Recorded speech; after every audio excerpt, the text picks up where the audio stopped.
Hello and welcome once again to Dave and Marlow, a Blazers Edge podcast. I'm Dave Deckard here with Marlow Ferguson. Oh my goodness, a long all-star layoff is over. The Blazers have one game, one three-point trophy, and a lot of questions under their belt as we speak today. Where to start? Well, let's start with the most dramatic development, the most important one. Damian Lillard wins his third attempt at the three-point shootout. Marlow, did you watch it? And what were your thoughts as you watched Dame take the trophy? I did watch it. Won a little bit of money off of it, so it was a great weekend for me. When I seen him come out in the Weber State jersey, I knew something was different. And he's one of those guys that, when he puts his mind to it, he said he wanted to win it at least once in his career. He was able to get it out of the way, so definitely great. Hopefully that's not the highlight of the 2022-23 season, but definitely a great weekend for him, all things considered. Yeah, it was odd. It was in the midst of an all-star break that had peaks and valleys.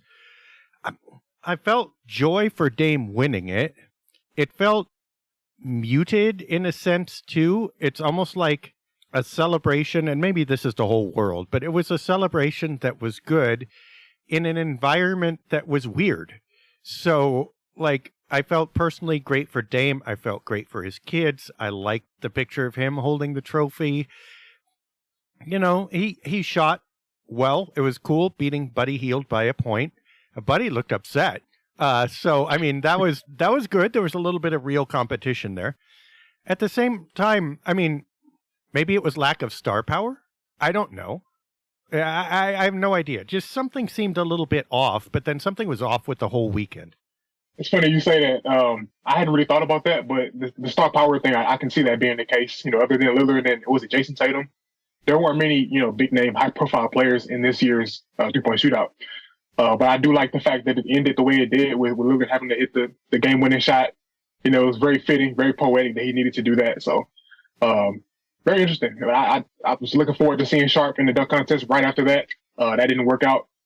But for the Portland Trail Blazers, I think it's a good little segue into the next part of the season and also something positive to kind of talk about.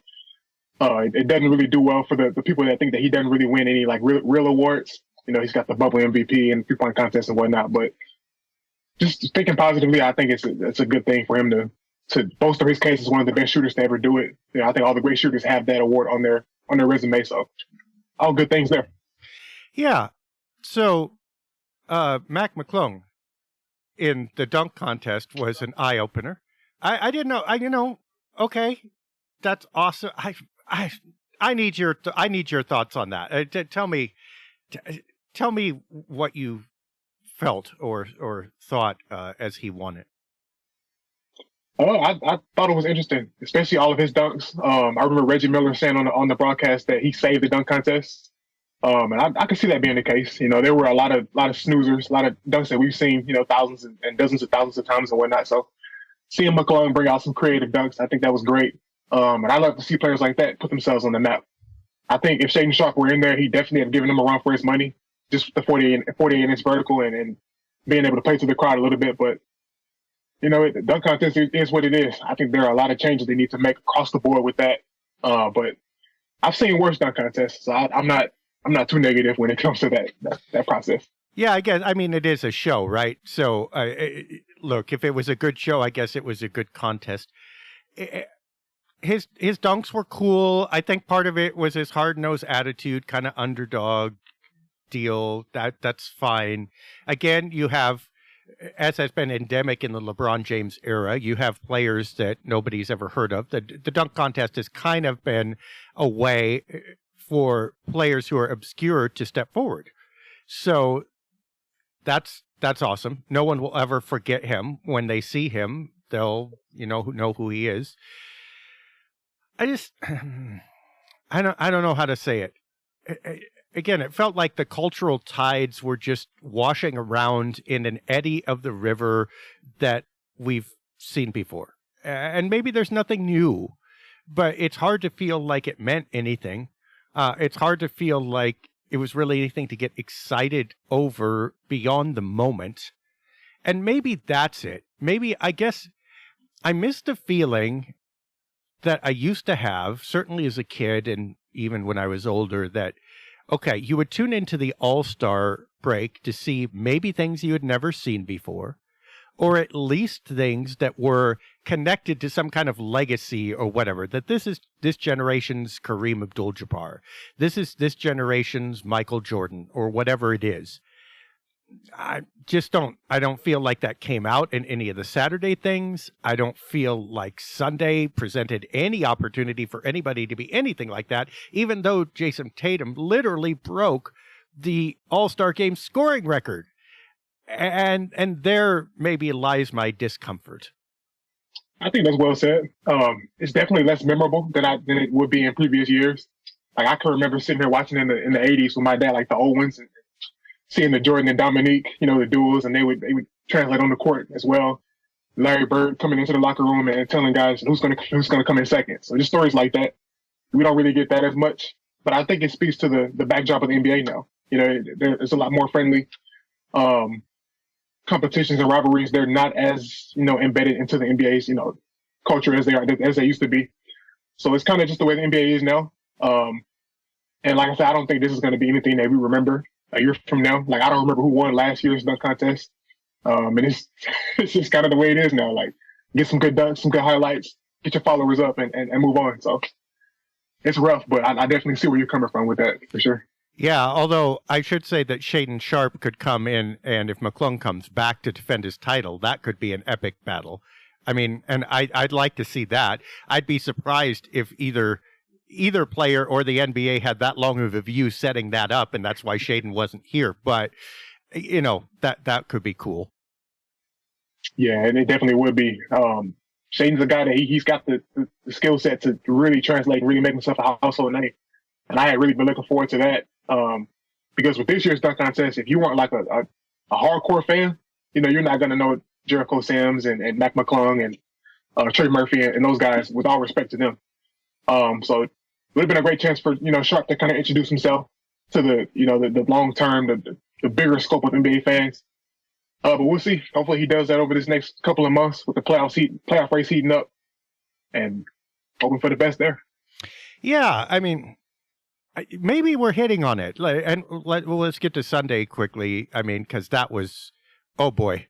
I mean, the whole world is in uproar. The whole NBA world is in an uproar over that. And okay, I think I kind of get it. And sorry, folks, I know I use wrestling analogies too much, but okay. So you look at the WWE nowadays, and what are their big moments?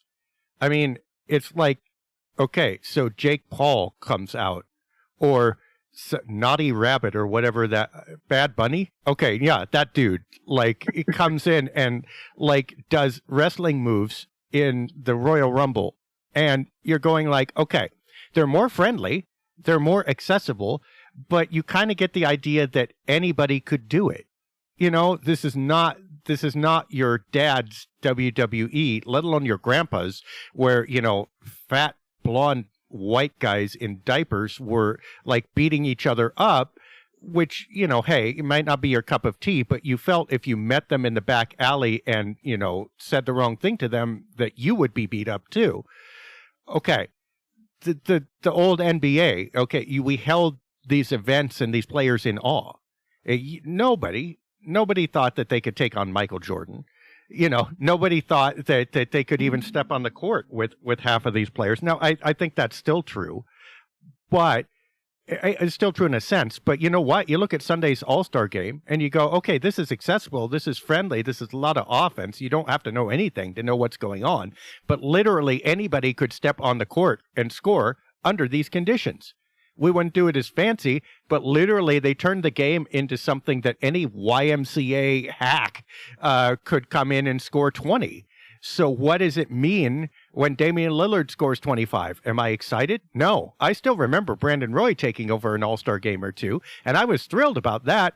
Not so much about Dame, certainly not about Tatum. Don't care. The 55 means nothing. And then you look in the record books, and that's above Wilt Chamberlain.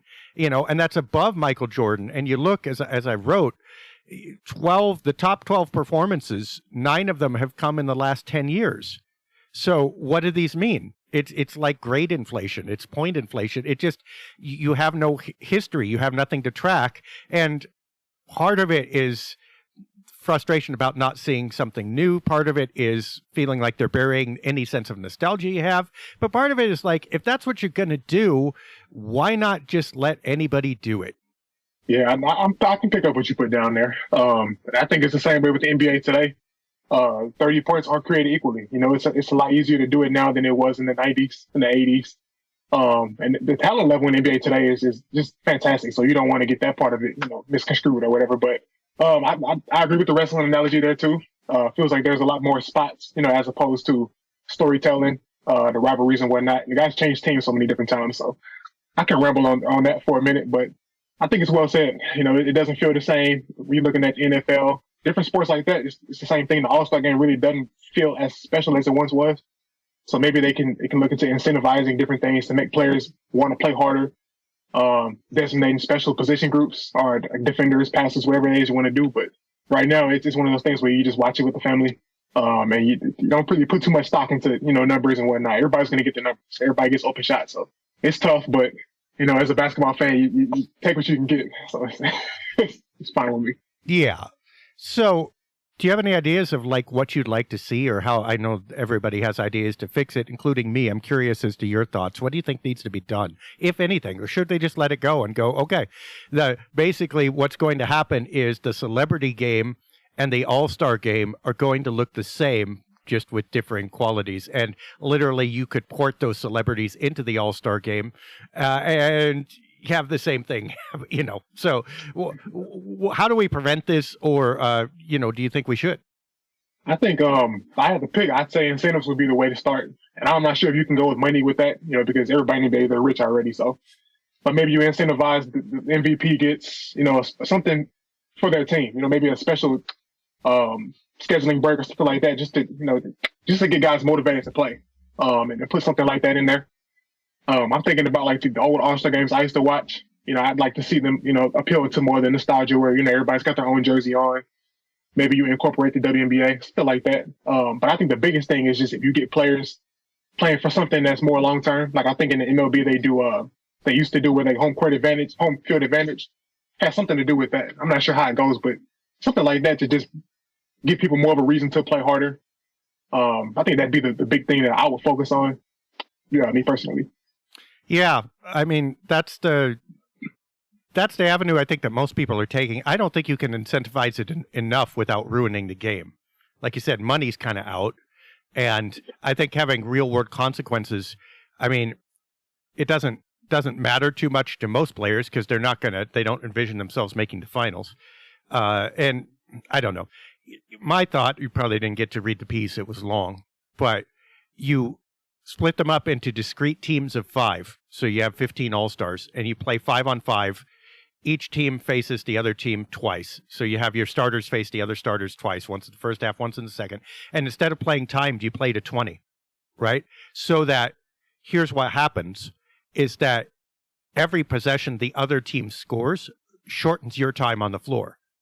So if you don't defend, you're going to be off the floor in less than 5 minutes. It's like, you know, like gym ball or pickup ball, right?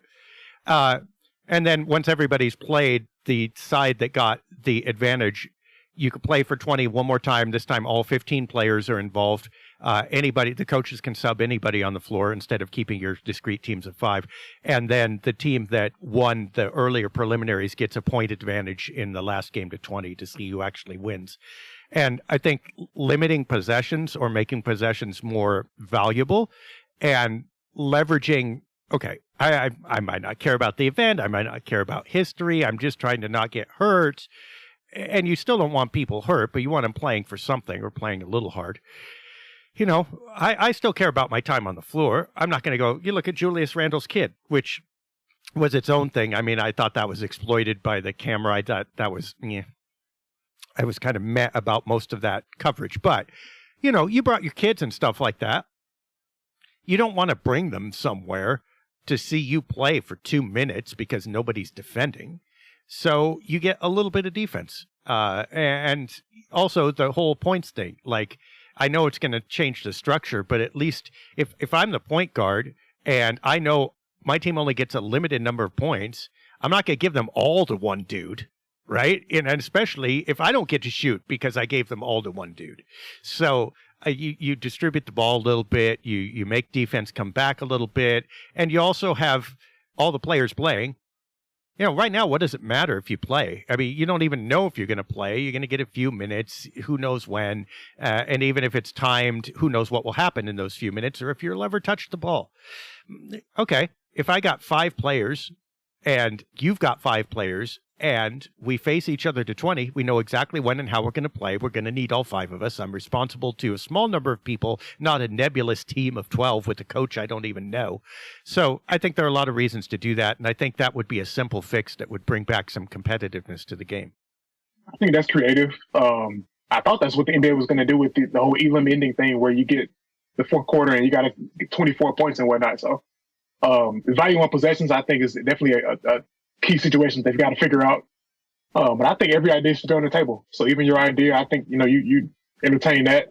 And really just how creative you can get with it. I think it's going to be important, because now it sort of feels like they're just playing for the award, the one-time all-star distinction, as opposed to the actual game. So if that's the case, just take some chances to get creative with it. I'd say I'd even do a one-on-one tournament. You can see who the best isolation scorer is, things like that, just to get the fans really excited. 4-point play. I'm all for it. Yeah, you could do some more Saturday events too. I mean, that skills challenge is cool, but I didn't like it that much this year. But individually and seeing who's going to make that last shot, that could be cool. But one-on-one would be awesome if you can get players to participate. I think they would argue that the injury issue on that might be a little much, especially for the stars.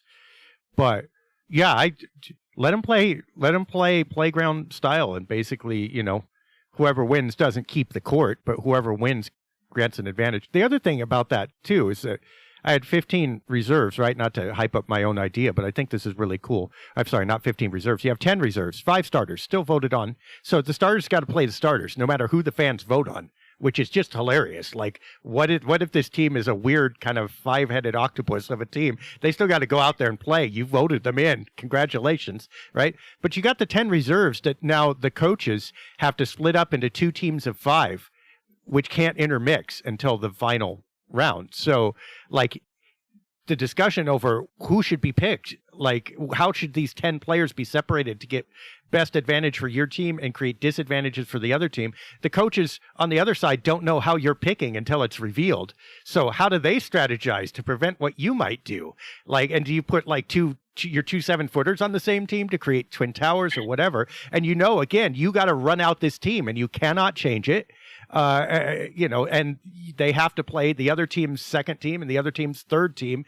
You're forced to then coach, like, okay, here's what we got to play against. Here's how we got to play. I think that you introduce some basketball back in it, and, nobody plays too long. I think, I don't know. I would pay to see that. I want to see Joel Embiid and, Bam Adebayo, like, play on the same team and have to strategize against somebody who doesn't field a team above 6'9", or a player above 6'9" who can all shoot or something. I don't know.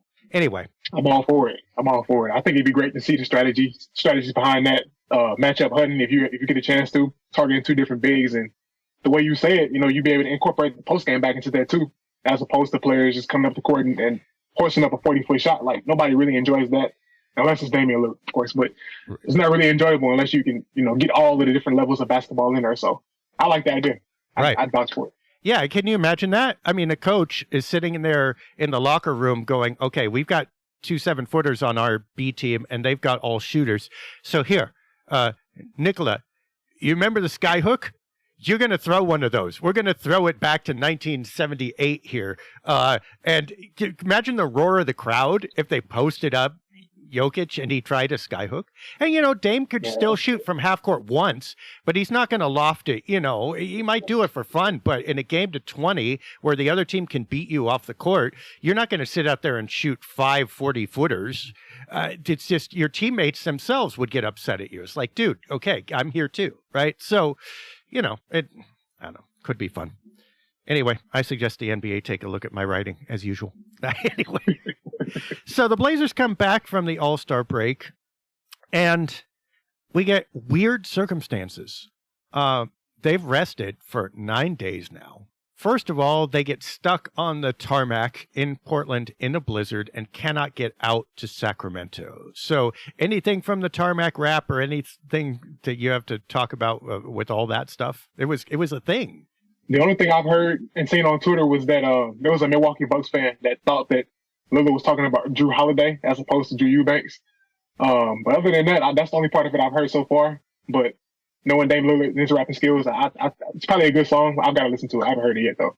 Okay, so Milwaukee Bucks fan, you realize that one point guard ain't setting a pick for another point guard. And if Lillard were going to call out somebody to come and join the team, it probably wouldn't be Drew Holiday. I mean, all respect, he plays great defense for a point guard, and but Dame's going to have to share the ball with him. That's not, do you watch basketball, bro? So anyway, that's also, do you listen to rap, bro? So anyway, yeah. Fun use of the time. I want to know whether Shaedon Sharpe's stare was staged. At the end, it pans to Shaedon over there, and he's going, oh, my God. But I assume that was staged, but it would be halfway funny if it wasn't. The Blazers get off late. They fly into Sacramento day of, which presumably, I'm guessing, has something to do with the fact that they scratched Damian Lillard and they scratched Jeremy Grant. This under the umbrella of injuries that includes Yusuf Nurkic, still not back from his weeks-long injury now, and Anthony Simons not back from a grade B or 2 or whatever ankle sprain that he suffered just before the break. We kind of knew Ant wasn't going to be back. Maybe we hoped that Nurkic was going to be back. I didn't even see if he was on the plane in that video. But now you take out Grant and Lillard, and all of a sudden people are drawing the conclusion, the Blazers, this was supposed to be the start to their playoff push. Now they're fielding no one recognizable as they play the Kings. Are they tanking? What's your thoughts on all of that? I think it makes sense that they didn't play Lillard and Grant. Just knowing, the way the body works in the circadian system, you don't want guys coming off a plane and having to play right away like that with stiff joints and sore muscles and whatnot. So I think it was just a situation where they kind of looked at the long-term outlook and decided to go against that. And Dame Lillard even said after the game, no, we're not tanking. So taking his word for it on that. And being as close as they are to the third seed or fourth seed, whatever you want to call it, it'd be tough for them to tank right now and justify that, especially with having the talent they have. So I think it just makes sense to do that. I think it was a couple weeks ago, following the Pelicans, they had a situation similar to that where they had an ice storm and they had to fly the same day they played Dallas, and they got destroyed in the first half of that game. So it makes sense that you want to be careful about how you play your players in that situation. So, I think it's just taking a long-term outlook. I don't think it's anything bigger than that. What would have been interesting is if they just played Dame and Jeremy in the second half and let them stretch the whole first half, or whatever. But, yeah, I mean, I don't believe we have enough evidence. We have to see more. And it probably was the plane trip that affected it. And Damian, look, LeBron had it right in his little video in the locker room at the All-Star break. Dame ain't a youngin' anymore, right? He's not one of the young ones. He's 32, headed for 33. He does need to have some caution over what he does. And coming out playing in any way not ready would not be advisable. Jeremy Grant, that's more interesting. He's younger. He's in his prime. But yeah, I don't think we know yet. Here's what we do know. Look, the young guys, and just for perspective, here's who they started. Drew Eubanks, Cam Reddish, Nassir Little, Matisse Thybulle, and Ryan Arcidiacono. That starting five was never in anybody's. You could draft all the NBA 2Ks that have ever been made and will ever be made into history, and you will never find that starting five anywhere in the universe. It literally existed in the Sacramento game and nowhere else, and probably nowhere else ever again. They did all right in the first quarter. In fact, they had to play zone, okay? So that was one drawback, but they haven't played enough together to play man-to-man probably, right? Also, they still lack a little bit of height. But they were quick in the zone, and you saw a difference for a minute about playing an active zone where players close out gaps and whatever zone the Blazers usually play. And the defense actually looked, for about 8 or 9 minutes, looked really, really good. So there was some hope there that maybe there's some spirit or athleticism that the Blazers can add that might make the defense a little better. I don't know. I agree with that. You wouldn't have thought Portland was a team that had the situation with the ice storm and whatnot if you watched just the first 8 minutes. And I think that's part of why Mike Brown and that coaching staff, they were employing Sacramento to get out and run. You know, you don't want to keep playing against that zone defense and set zone defense every single possession. And once they fixed the pacing and got things going, that's where you've seen the game start to change a little bit. And it's just, Portland just didn't have enough. You know, I kind of figured it was going to play out kind of that way. I thought they were going to come out and play hard. These are guys that don't really get a lot of opportunities. You know, your Nassir Little, Shaedon Sharpe, guys like that. So you knew they were going to play well. But eventually was going to catch up to them, and it did just that. And Sacramento showed why they were the third best team in the West right now, just on offense and defense. Yeah, well, and I think a lot of people were looking at that game in the abstract. They were looking at that game naturally in terms of players. We get to see what Shaedon Sharpe really does. We get to see what Nassir Little really does. And you did, but they were translating that to all players. It was a game where fans, I think, were looking at, I want to see how this player does and use that as indicative. Okay. They forgot to look at it as a game. And here's what happened in terms of the game. First of all, the second unit came in, which included Shaedon Sharpe, and the defense was not as good. The other thing that happened is, as the second half wound on, the starters didn't have that same energy. And they're not supposed to, because A, you get tired normally in a game, but also B, these guys aren't playing. They're not out there playing 40 minutes a night all the time. And I get that they're young and athletic and all that stuff, but, you know, that rhythm doesn't come naturally to you, right? And you're going to fatigue. And by the way, they too had been on a plane all night, or not all night, but all day yesterday, and they were suffering all that stuff, you know? So when the first unit couldn't defend like that anymore, partially because of what Sacramento was doing, but also honestly, partially because of fatigue. And Chauncey Billups had to go to the second unit. The defense wasn't there. Sacramento ran away with the game. I don't see why that's unusual, but a lot of people are up in arms about that. I'm not sure why. You didn't have to be a Blazers fan to know they weren't going to win that game. Now, they were going to compete, but it just wasn't a game that roster, that lineup they played yesterday was more similar to last year's team when they were tanking as opposed to what we've seen this year. So I think Ryan Arcidiacono came into this game with 1 made field goal, and now he has 4. So this tells you a little bit about, you know, just how rough it was. But I 100% agree. That second unit, when Sharpe and Watford and those guys came in, they played well eventually, but to start, they weren't the same defensive team. And Sharpe, I think somebody has to say it. He had a couple of possessions yesterday where it got really, really rough. I remember Kevin O'Connor from the Ringer saying that sometimes he plays defense as if he's blindfolded. And you saw a little bit of that yesterday where he was struggling to fight through screens, struggling to keep up with this assignment. So it's tough. He's making rookie mistakes, so I don't want to hold that against him. But it was definitely noticeable that, you know, they weren't experienced, and that's part of why they had to play the zone as much as they did. So it was a tough overall outing. But you didn't really expect him to come in and win that game, I don't think. Right. And Sharpe is not only playing like a rookie, he plays defense like a rookie who hasn't played high-level 5-man ball, which, guess what? That's what he is. Yeah? Now, I think he has the tools to be a defender, but he gets lost, right? And also, I think part of that of, well, we're going to make this up. You know what I mean? I'm good enough to make this up. My team's good enough to make this up. He didn't learn that in the NBA, but everywhere else he's played, he's been clearly, if not the best player on the court, among the best players on the court. And by definition, there's enough talent on that court to make up for mistakes because he's on that court, right? Well, that doesn't wash in the NBA because the other guy is pretty talented as well.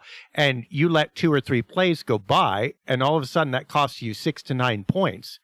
And you realize the average margin of victory is what, 3-2, something like that, you know?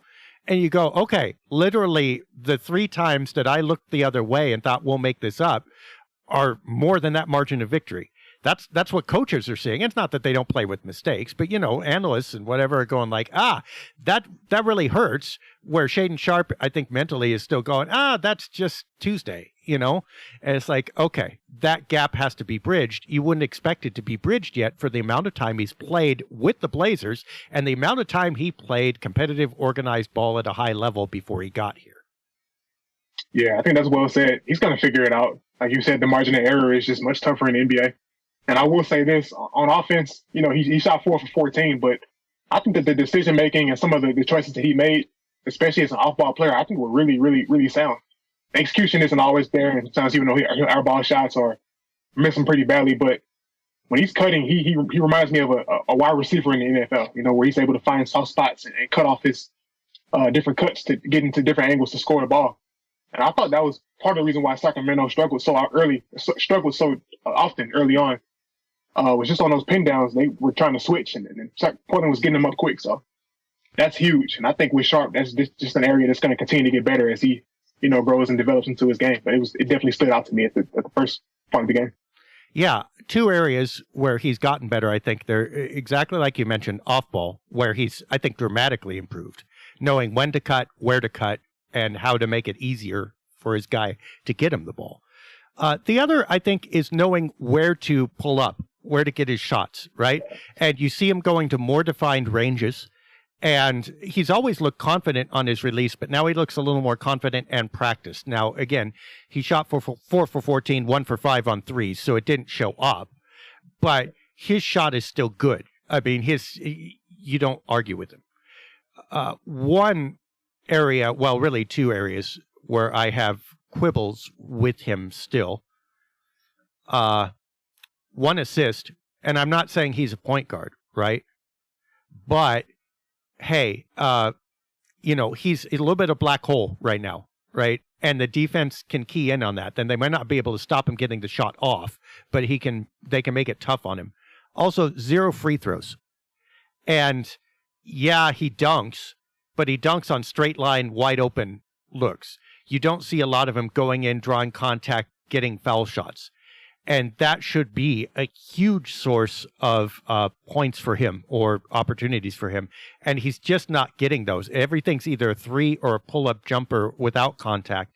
And I think the defense keys in on this too. Like, he's going to go in so far and no farther. So I don't have to worry about the dunk, even though he's one of the best dunkers in the league, because he's just not going to get it in this situation. Yeah, I can see that being the case. One thing that I'm kind of interested in is seeing is, you know, over the next couple of years, does he bulk up his frame and get more muscle? I'm thinking that'd be something that maybe benefits him a little bit as he, you know, transforms into the player that we expect him to be. But right now he's 6'6", 200 pounds. We've heard a lot of stories about guys that pick up maybe 10, 15 pounds of muscle and they're a different player. So that's something that I'm thinking about. Watching his tape, I've noticed that he's pump faking a little bit more, getting into those pull-ups and driving a little bit more than he did at the start of the year. But there's definitely some areas he can improve at. I love the way he rebounds, especially with that athleticism, getting into the lane and flying in there, using that vertical well. But like I said, this year I'm not holding anything to. I think it's just a learning experience for him, for a guy that didn't really have a lot of experience before that. So he's learning, he's going to get better. I think it's maybe a year or two away, or maybe even 3 years away from being the player that we think he's going to be, though. Well, and to the point, I'm looking at his season stats here, and we have 200. Sorry, I have new glasses here because I broke my old ones. 392 field goal attempts against 48 free throws, which, yeah, that means 24 times. I mean, you get 2, right? So, unless it's on a make. So somewhere between the maximum number he could have taken is 48, and you know it ain't that. The minimum was 24. So somewhere in there, let's split the difference. Let's say 36. Let's say he made half of them he was fouled on, which is a lot. That's 36 times you got sent to the line on 392 shot attempts. That's not a ton. It's really not per 100 possessions. That's only two free throws a game. So it's something I think that he'll look into it when they get back to the drawing board in the offseason. I think having that year under his belt is going to be crucial. And being able to kind of learn from the guys ahead of him, you know, Dame and just seeing how they do it. So, like I said, I'm not too concerned about him eventually getting to that point. But right now, you can see some of the flaws in his game, and I think that's justified. I think it's understandable. So, Just kind of waiting and seeing how it's going to work out with him for now, and just trying to make an impact every night in some way, at this moment. So 19 years old, he's got a lot of time to do that. Now, to be fair, Damian Lillard is about half that rate. He's half of Sharpe's, but Damian Lillard is a much different player. I mean, they're not in the same universe. And if Damian Lillard got 10% of his foul shots, basically at the foul line, he'd be scoring 40 a game. Let's look at Cam Reddish here to see if he's comparable at all. He's got only 8 field goal attempts or 8 free throw attempts on 45. So even though the sample size is tiny, he's like doubled. I'd be interested to look at other wings, but anyway, it just seems to me that Sharpe should, given who he is and his abilities, he should be drawing more foul shots. That's going to make life easier on him. Who else from that game stood out for you, if anybody? Definitely Nassir Little. I think you've got to bring him up. The way he started that game off, he came out like he shot out of a cannon. 3-point shot, looked confident. I remember a few months ago you bringing up the Wayne Wade comparison. You can see it in the shot form, the way he confidently pulls up and whatnot. And it felt like he just had a hand in every single positive possession at the start of that game. The 3-point shot, like I said, it looked nice. So defensively, he showed some potential there. So all things considered, he'd be a guy that I think really stood out. Cam Reddish stood out, 24 points on 18 shots. There are some concerns about, him continuing to develop, but I think he's in the perfect situation. Reddish, that is. Already on his third team at age 23. You know who else played on 3 different teams at age 23? Chauncey Billups. So it's just hoping that it works out for him there and that he's in the right situation. Little and Reddish, I think those are the 2 guys that really stood out the most, in terms of the way they played yesterday. And they were going to win that game, but just seeing them, get those reps, I think is invaluable in the long run. Yep. Quick update as I'm looking here. Jeremy Grant and Josh Hart, starting forwards, also wings, play a little more like Sharpe might. Grant has 288 field goal or free throw attempts on 791, so he's about a third.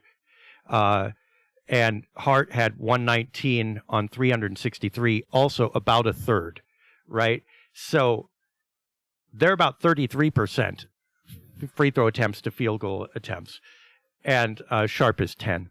I agree with you on Little. Look, I was asked on the radio when all this trade deadline stuff happens, who starts, right? And who starts at small forward? And I said, well, it's got to be Nassir Little, at least at first, right? And it wasn't. And I'm going like, well, A, maybe I was wrong. Or B, maybe Chauncey is wrong. And let's find out. Well, it's one game, okay? And I hate it when people do this. But I think that game at least showed that Little has potential. I think the defense was decent with him in, by the way, because that was the rub, right? Okay, yeah, the guy can shoot, but where's the defense? Well, again, hard to target from one game. But Portland's defense wasn't bad. It was pretty good when those young guys were in, and that included Little. Sharpe made way more defensive errors than Nassir did.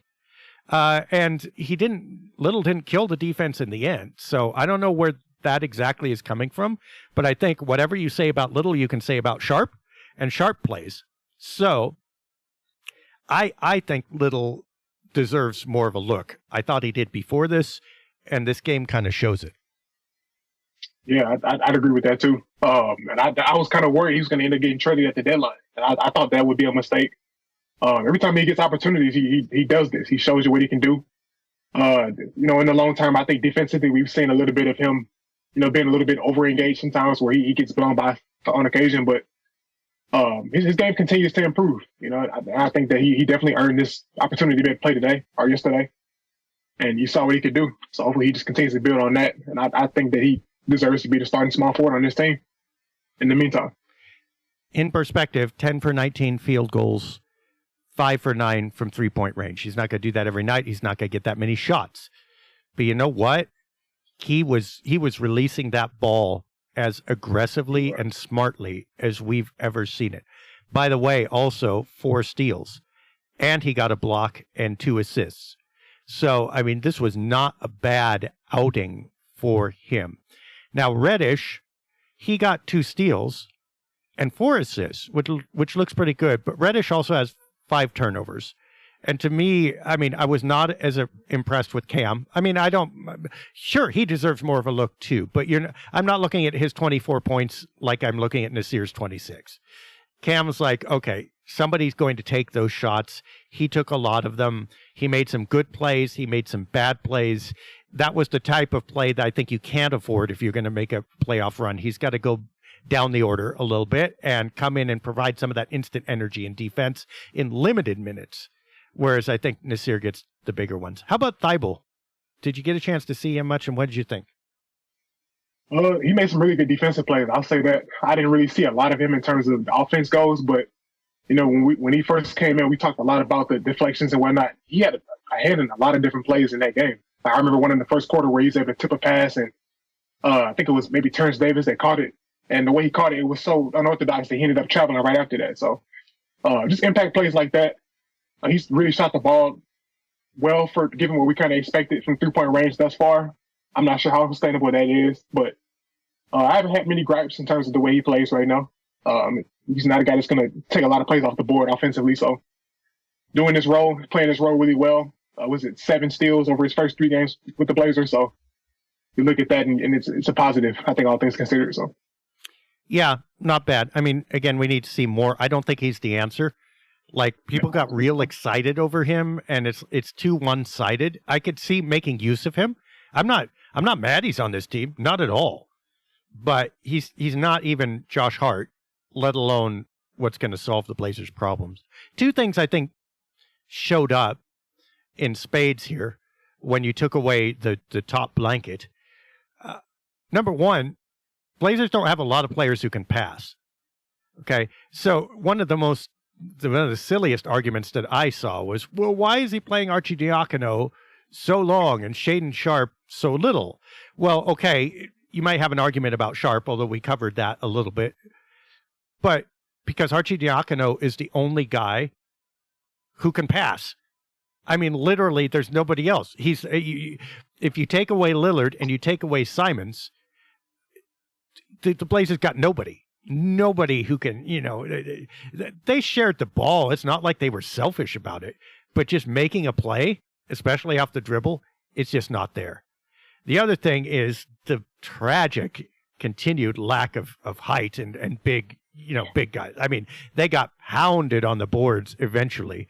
Their interior paint play or defense fell apart as the game wound along too. And it's just like, okay, I love Drew Eubanks. Always have, always will.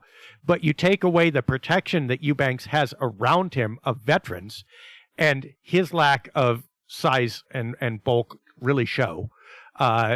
And Portland just doesn't have... Portland needs to get bigger. There's no way around the fact that they need a few big guys. And the way you just said that is one of the key reasons why I haven't been as critical of Chauncey Billups as maybe others have. It's because it's almost like he's coaching handcuff. He's I say it all the time. When you've got one guy above 6'9" on the roster, it's just so hard to win games, especially if one of them's in foul trouble. We've seen it play out time and time again. And as much as we can say about Yusuf Nurkic and his flaws, when he's missing, you can tell when he's missing. So it's a tough situation. Like you mentioned with the passers too. It's just been a really, really weird situation for him. He's got young players on the team where you can't play man-to-man, got to play zone, a lot of the time. So just a really weird situation for him. And I think that's why I haven't been as critical, but it's just, you want to see the Blazers eventually address those problems. He's talked about how it's a situation where he doesn't really like it. They don't have the luxury to do it. So, I don't know. We've been talking about it for so long. You want to see it get fixed, but it hasn't gotten fixed yet. So, gotta wait till next year, I guess. Yeah, let's put this in perspective. What if they gave you a team that was 100% wings? I mean, it's like you stopped at Wingstop. It's all they got is wings, okay? And the only exception to this, the only biscuit in the whole thing is Ryan Arcidiacono. And the only guy on the other side, the bowl of mac and cheese, is Drew Eubanks. Those are the two players you have that are not between 6'8" and 6'4", and who can do anything besides roam the wings and score from the wings. Some rebounding, I get it, but like the only guy above 6'9" is Eubanks. The only guy who's anything resembling a playmaker or point guard is Archie Diacono. You're going like, you know what? Those wings better be Michael Jordan and Larry Bird and Pascal Siakam and whatever, because otherwise I'm going to get killed no matter who's out there. Absolutely. And if you look at the Blazers roster, like the four tallest guys on the team are John Butler, Ibu Baji, Yusuf Nurkic, and Drew Eubanks. And two of those four guys have not played like basically all season. One of them hasn't played in weeks. He's played 2 minutes in February. So that's Yusuf Nurkic. So it's just really hard to win games like that. You see teams that are able to exploit that. The best offenses are able to take advantage of that. And try to switch anything it's a disadvantage across the board. So, I mean, I just don't get it. I think that we see it the same way everybody else sees it, and for them to not kind of go and try to fix that problem immediately at the trade deadline is a bit concerning. And it's gonna rear its ugly head if Portland plays in the postseason and they come in there with that. It's gonna showcase itself there too. So, just kind of got to be ready for it. But it's an ugly sight to see on most nights when it's like that. Not only did they not fix it, they went backwards because they made their wings worse, right? So that's the thing. Like, we're not tanking and we're building a contender around Dame. Okay, like actions have got to match words, and we know that they're not right now. There's nothing else that can be done. But let's not lie. If you're talking about win now and contending now, we went backwards at the trade deadline. So puts more pressure on this summer or to change the story. So I was thinking about it this way. So there are three general sources, let's simplify here, three general sources of the issue, of problems. One could be players, they're just not talented enough. Second be coaching, which a lot of people are saying right now. And then third could be roster construction, like the GM. And I'm not, talent is part of that, I get it, but literally the way the Legos are put together, not just how good the Legos are. If you had to assign a percentage to each, what would you say the issues are for Portland right now between those three? Just talent overall, coaching, and roster construction. Talent overall, coaching, roster construction. I think roster construction is definitely at the top of that list. I'm going to go 50%, 45, 50%, something like that. Mm-hmm. Coaching, give that about 30%. And then the last 20%, you'll give that to, if my math is correct, 20% to the talent. Because I came into this season looking at the roster they had with Lillard and Simons and Grant and Hart and Nurkic, and I'm thinking like, okay, this is a roster that can go get you 45, 50 wins, but injuries kind of played a role in that, and their depth got tested.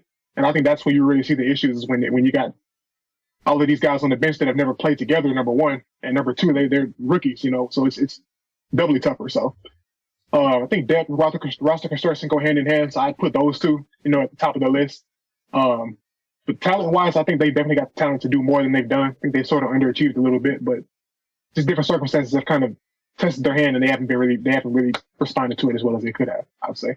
That's actually really interesting. I love that season-long perspective. It's something I've lost sight of because, coming in, I thought that starting five is not bad. Really is not bad. And Gary Payton coming off the bench is solid. Shaedon Sharpe is interesting, at least. So you think you got at least 7 who can maybe do something. And then the guys underneath were your Drew Eubanks, Trendon Watford, guys you knew from before, who were going to be solid as lower rotation guys. And by the way, have fulfilled that promise. Those two have. Even Jabari Walker has stepped up. So like you're going like you got what you needed from the lower rotation. You thought you were really talented in the upper rotation. That's 50 wins should be easily in the discussion.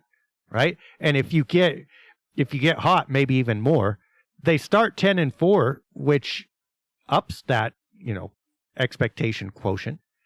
And now they've won 18 games and lost 27 since. And their top 5 is not as talented as it was. Their middle rotation is not as talented and experienced as it was. And their lower rotation is still there, but hanging out in the wind, having to do too much in too many places. Yeah, I mean, this is not a good story. This is not, you cannot spin this into a good story for this season. And the real clincher that brought this up for me was when you said 45 or 50 wins, and I'm going, oh boy, At this point, it looks like they're going to be happy to get 41. Yeah. It's tough. Yeah, we definitely had a better perspective and expectations of what we expected at the start of this year. And I just looked at it. Every roster that they assemble, I kind of compare it to that 2019 roster with Al-Farouq Aminu and Mo Harkless and those guys. And you put them side by side, and it feels like it's very similar. You know, Jeremy Grant, Josh Hart, guys that kind of fulfill that same kind of role. They play the same kind of way. So it definitely seemed like it should have went better, but just the injuries, they weren't able to sustain that, I don't think, as well as they possibly could. And part of that's understandable. But, you know, I've talked a lot about how the Blazers, sometimes it feels like they're just kicking the can down the road and just toiling away in mediocrity. But when you get injuries like that, it's tough, you know. So, well, you see both sides. You see both sides of it. So, go ahead. That's all right. They tried, right? I mean, because if you look at those forwards, now that shooting guard we'll get to in a second, but just look at those forwards. I mean, would you take this year's Jeremy Grant or peak Al-Farouq Aminu? I think clearly you take Grant, right? Would you take this year's Josh Hart or peak Mo Harkless? Clearly you'd take Hart, right? So, like, they literally did what they were supposed to do. They got better at those positions. Now, you can argue C.J. McCollum and Anthony Simons, and probably you take C.J., right? But the asterisk to that is Anthony ain't doing bad, all right? I mean, the man's scoring 20, and C.J., like, topped out at 23. So, you know, it's not like that's horrible. I don't know. It feels like on paper they did get better and they did do what they were supposed to do. It's just not translating on the court. Yeah, basically just as simple as that. And even the second units, I'm thinking about those teams with Seth Curry and Enes Kanter, Myers Leonard, guys like that. Even you look at this year's Blazers roster, I think that the big difference is that they're just a little bit younger and just a little bit less experienced. But this was a different team when Justice Winslow was healthy, you know, when he was playing well and they had more projects like that. But they don't really feel that far off from that team, that previous iteration of the Blazers. So I think it's just tough breaks, you know, here and there that kind of, you know, play into their demise a little bit. So you're hoping that they can kind of finish strong and get into a little bit of that potential towards the end of this year. But it's hard to say right now, for sure. Yeah, I mean, hokey smokes, I forgot Justin Winslow was on this team. That's how bad this has gotten. I mean, you got to forgive me because the trade deadline shuffle put a lot of names out there, right? But Justice Winslow still exists, and he's so far from playing that I don't even remember him. And I watch the team every day. Yusuf Nurkic, somehow you kind of knew he wasn't going to be back. I mean, so, like, it's not only that the talent isn't producing, it's like parts of the structure are falling off and we've just lost track of them. It's like the team is literally falling apart, not just metaphorically falling apart. Wow. This is a lot. I get, not to paint a bleak picture, but putting this in perspective. How are we all talking? We're mad that the Blazers didn't win a game in Sacramento without all of their starting five. Right? This is how the talk is going. The reality is, you know what? That's not the only problem. There's a lot more problems than this going on underneath the surface. Yeah, it just feels like a different team from earlier this year. I'm looking back on like the old games and whatnot, and it felt like that Blazers team in November could really beat anybody. And now it's like they can lose to anybody. And I just, the plays they ran, the play designs they ran, you know, the horn sets with Dame, the high lows with Nurkic and Grant, you don't really see that too much anymore. And they've kind of adjusted that, and it's sort of dumbed down a little bit on both sides of the ball. And injuries and having to incorporate different guys in and out of different roles and lineups. Maybe that played a role into it too. But I think somewhere along the way, they just lost their way, and it's been hard to get it back. And so now you love the fact that you're only 3 games out of the final playoff spot, but even then, you know, the ceiling of this team feels like a first-round exit, you know, even on your most optimistic take. You know, you just can't really see it unless it really shakes right for you. So it's tough, very tough to say. And now they're left in the same old void with the question of not just the playoffs, but Damian Lillard is scoring 31.4 points a game, right? And you're going like, is that cause or effect? Like, is there that void and everybody's falling apart and now Dame is the superhero stepping in because he's the only one big enough to fill it? And he's doing well at that, but they're not winning? Or is Dame stepping in and filling the void and now there's no room for the team to patch it And we don't see those sets the same way anymore because this is Dame's 40-point night again. And I'm not saying I mean, my point is not to criticize Dame. It's saying literally, you understand he doesn't have a choice. So he steps in. He's like the organizational head who's watching the organization fall apart and going, I got to keep this together somehow. And he can. But that's not ultimately going to cause the Blazers to win if he has to do that. And we already knew that from past seasons, and yet here we are again. Yeah, me personally, I think it's definitely the first one. I wrote about this last week. It's a situation where you look at it, there's no player that's had as many losing efforts in 40-point games that Lillard has this season. Despite the fact that he's starting off games so hot, I think he's definitely made it a conscious matter to start games off well and keep pulling in the competitive race and whatnot in those games start. So he's putting a lot of expectation on himself, but it just hasn't really worked out. I think that they're just missing a piece or two to really get over the top. So it's you hate to see it for him because he's playing so well. He's been the best scorer in the NBA over the last 2 months. So not really much more he can do, I don't think, but just continue to give his team a chance and let the cards fall as they may. I think that's all you can say at this point.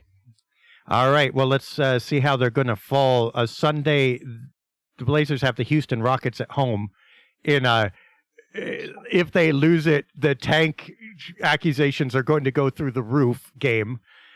They travel to Golden State on Tuesday and then back home for back-to-back on Wednesday against New Orleans. How do you feel that those 3 games are going to go? Houston, at Golden State, and then the Pelicans. Well, it'll have been 12 days since Damian Lillard's last game. Jeremy Grant and those guys will be back in the lineup too. So I think that I want to go 3-0. I'm going to go 3-0 here. I think they understand this is a very critical stretch. I want to say 2-1, but I think they're really honing in on this. Golden State looks very vulnerable. Houston is soon to be eliminated in a situation where everybody's still in it. So they're not a good team at all. And then they get New Orleans. I think New Orleans is vulnerable too without Zion Williamson. So I'll go 3-0, 31-31 at this time next week. I'll go with that. They have to go 3-0 in order to get back to 500 and set themselves up for the last exactly 20 games, right? To see their fate. You know what? I'm going to be that guy. I'll go 1-2. I've not done this. I've not done this season. We've been close, and we've both predicted winning records, or at least 500. I think every single time, maybe save one. But I think that Houston win is a resurgence, and they might fall on their face in Golden State, and then come back on the back-to-back. Maybe not everybody plays. Maybe the Pelicans get hot, and it just feels like things are rattling, and I'm waiting for the shoes to start dropping out of the closet. Now, I hope I'm wrong, and I think I might be. I'm not. I make all predictions lightly, including that one. They might be 3-0 for all I know, but it doesn't seem to me impossible that they come through and go, oh gosh, okay, now are we tanking? Do you see the schedule they have after that? They got at Atlanta, at Orlando, at Detroit, at Boston, at Philly, at the Pelicans. So a 6-game road stand right after that. So it's if they don't come out this week and really play well, I think the season is definitely in shambles, because a 6-game road trip and then they got to close one out, 4 out of 5 to close the season out. It's tough. It's going to be really tough.